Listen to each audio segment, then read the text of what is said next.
La invitada hoy es Andrea Tuana. Hola Andrea, gracias por estar aquí. Es directora de la ONG El Paso, por demás especializada en estas cuestiones. Y yo leía un artículo de la ONG Red de la Infancia Argentina, ¿no? Donde su directora decía, uno puede estar más o menos preparado para cuando el ataque viene de afuera. Ahora, cuando el ataque es desde dentro, la realidad es devastadora. Está clarísimo que el 70%, por lo menos en las estadísticas, de los abusos a menores vienen de casa, vienen del padre, vienen del abuelo. Y si ampliamos un poquito esa cercanía, también resulta que vienen de adultos en quienes depositamos confianza por distintas razones. El cura, el profesor, ¿no? El director. Y además en entornos donde uno también cree que no pasa nada y que tu hijo o tu hija está cuidada. Entonces, definitivamente es un impacto impresionante. Ahora, por estos días se ha hecho una especial salvedad y es en separar un poco las situaciones. De cuando hablamos de un adulto perpetrando o abusando sexualmente de un menor y cuando también el perpetrador, el abusador, es un niño. En ese caso hay voces que plantean, por ejemplo, nuestra invitada, cuidado porque estamos hablando de dos niños. Y entonces no deberíamos hablar de abuso, deberíamos hablar de comportamiento inadecuado. Por supuesto que también está la otra lectura, y es, no, sí, es abuso y está bien denunciar. Varios casos ya están incluso en juzgados de familia por este tema, porque se supone que es la forma de que el agresor entienda que comete un delito y es lo más reparador para el menor, para el menor víctima, ¿no? Es muy delicado cómo abordamos este tema y la idea es poder escuchar distintas opiniones, porque en definitiva nosotros somos los padres de los niños que pueden resultar víctimas o pueden ser victimarios. Bienvenida. Muchas gracias. Sin duda que es un tema que remueve bastante, pero a mí me parece importante poder distinguir cuando hablamos de niños menores de 12 años, como es este el caso, que incluso son declarados inimputables, o sea, también la justicia considera que en esa etapa de la vida un niño no puede ser sometido a la justicia como es sometido un adolescente o claramente una persona adulta. Entonces, cuando hablamos de niños no decimos son abusadores sexuales, decimos que cometen conductas abusivas.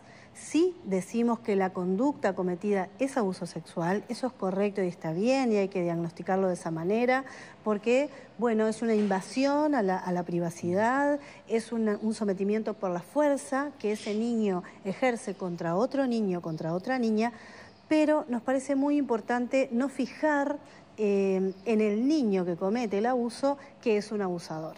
Y además nos parece muy importante también entender que es muy probable que esa conducta abusiva sea un síntoma y un indicador de una situación muy grave que ese niño que cometió la conducta abusiva está viviendo.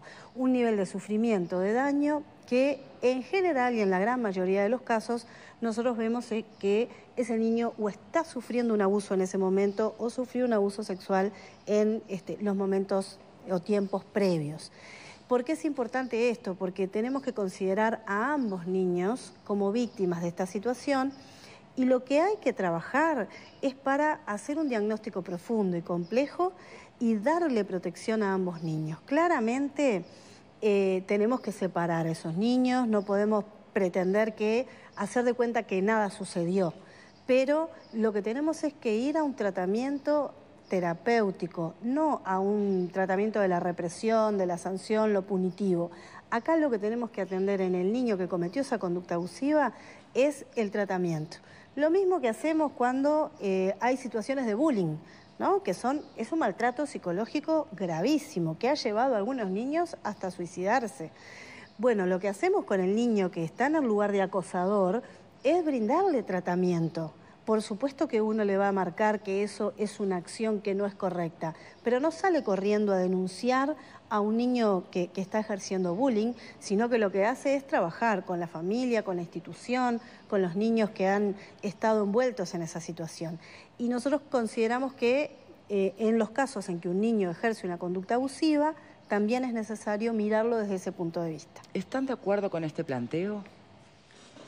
Yo creo que en la medida en que el planteo apunta a la responsabilidad última de los adultos, que yo creo entender que ese es el punto eso siempre, central. por supuesto. Eso, obvio. No, pero me parece importante señalarlo, porque si no queda todo relegado a una relación, digamos, entre pares, donde uno ejerce un poder abusivo sobre otro y se dilucida allí.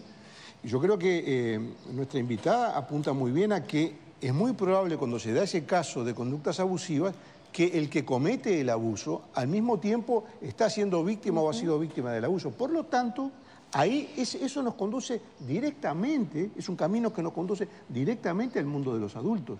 Al mundo de los adultos quizá de su entorno familiar más cercano, o al mundo de los adultos de su núcleo social un poco más ampliado. Pero claramente, si ese niño está siendo abusado o lo fue en el pasado reciente, seguramente es responsabilidad de alguien mayor que él, adulto o próximo a la mayoría de edad. Por lo tanto, en la medida en que ese enfoque vaya a buscar la causa del problema, yo la comparto.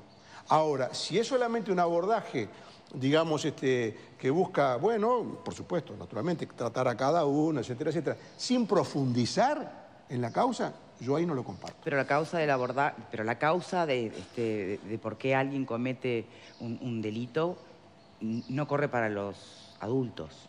¿Por qué tiene que correr para los niños? No entiendo, no entendí. Cuando nunca te escuché defender que seguramente el asesino o el violador de Menganito, seguramente pobre, fue abusado en su infancia. Porque la propia ley establece responsabilidad. Pero Victoria... Bueno, está, pero por eso pregunto, ir atrás de la causa es por donde siempre tiene que ir. Pero o hay que... Pero no me gustaría dejar pasar esto sin dar una respuesta. La respuesta está en el abordaje de la legislación penal sobre los temas.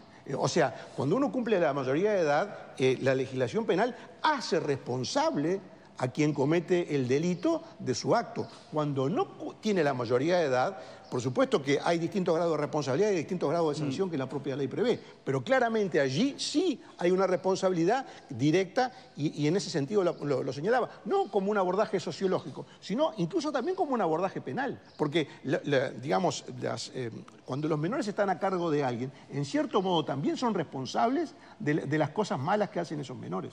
Bien, y ahí permíteme que te pregunte, Andrea, porque justamente quienes plantean que la denuncia no es el camino, yo no sé, ¿a qué se refieren exactamente? ¿A qué te referís exactamente? ¿A que no haya una intervención judicial en la observación del contexto del abusador o del chico que comete la conducta abusiva? ¿No se debe denunciar de esa manera? ¿No estamos protegiendo de más tal vez a quienes son responsables de ese menor? ¿A dónde va ese no denunciar? Bien, me gustaría decir algo pequeño de esta pregunta que vos hacías, porque creo que es importante diferenciar cuando un niño está sufriendo un hecho traumático reiterado durante su proceso de crecimiento y además en una etapa muy frágil, que es la infancia. Cuando un niño sufre una situación, por ejemplo, de abuso sexual o de violencia extrema, evidentemente arrasa toda la posibilidad que tiene ese niño de apelar a recursos para poder restituirse de esa situación, y lo que muchas veces hace es reproducir la conducta como forma del daño. Cuando un adulto vivió una situación traumática y en su adultez comete determinados actos, yo creo que ahí hay una diferencia muy importante, porque ya hubo un camino de proceso, hubo una madurez, hubo un crecimiento y hubo recursos que uno puede apelar para no tener que repetir esas historias. Entonces es muy distinto decir que por qué no justificamos a un abusador si fue víctima de violencia cuando fue niño, y si hablamos y miramos a los niños entendiéndolos como conductas abusivas y no abusadores, que son situaciones bien diferentes. Sobre lo otro, no. Yo creo que cuando decimos no es el camino a la denuncia es porque lamentablemente he visto a una jueza ponerle medidas cautelares a un niño de 10 años respecto de otro niño de 10 años porque había una denuncia de abuso sexual. Entonces estos niños que vivían en un pueblo pequeño y que compartían un cuadro de baby fútbol, el niño de 10 años terminó en su casa como un agresor, abusador con medidas cautelares. Bueno, eso es algo absolutamente disparatado. No estamos diciendo... A ver, cuando decimos... Acá incluso hablan de niños de hasta 14 años y contra 5 años, ¿no? en Bueno, estos pero últimos yo casos. estoy hablando de, en estos casos que son de 12 años, que son inimputables, en estos casos hago un corte allí que me parece que es importante. Igual con adolescentes también tenemos que posicionarnos desde adolescentes con conductas abusivas, pero ahí corren otra legislación que sí implica la responsabilidad penal. Y ahí sí uno tiene que hacer la denuncia. En este caso, a mí me parece que la denuncia se utiliza como una forma de indignación, le hago la denuncia porque este chiquilín es un delincuente, cometió un acto aberrante. A mí me parece que cuando hablamos de niños menores de 12 años, tenemos que verlo como una víctima, tenemos que buscar los tratamientos adecuados y obviamente hay que hacer intervención. Y claramente hay que llamar a la familia de ese niño, llamar la responsabilidad y a trabajar junto con el centro educativo en este caso, para ver qué es lo que le está pasando a este niño. Y si en la familia se está cometiendo un acto abusivo, claramente se hace la denuncia para pedir protección. Pero en menores de 12 años la justicia interviene para proteger, interviene para que la familia se haga responsable, interviene para que el centro educativo tome las medidas. Ahora, no es yo, madre de la niña chiquita de 5 años, voy a denunciar al niño de 11 años que abusó a mi hija. En ese sentido decimos que no es la denuncia el camino. Bien, tenemos que hacer una pausa. Ahora, ¿qué otro camino le queda a la madre de la niña de 5 años que fue abusada por un niño de 12 o de 14, ¿no? En la escuela donde va, cuando en realidad la niña agotó por su cuenta, la mamá, perdón, el relato a la maestra o a la directora y la maestra y la directora le dice, no, tu nena está fabulando? ¿Qué otro camino queda? Si no es ir y hacer una denuncia. Denunciar al centro educativo. educativo. Hacemos una pausa y ya venimos.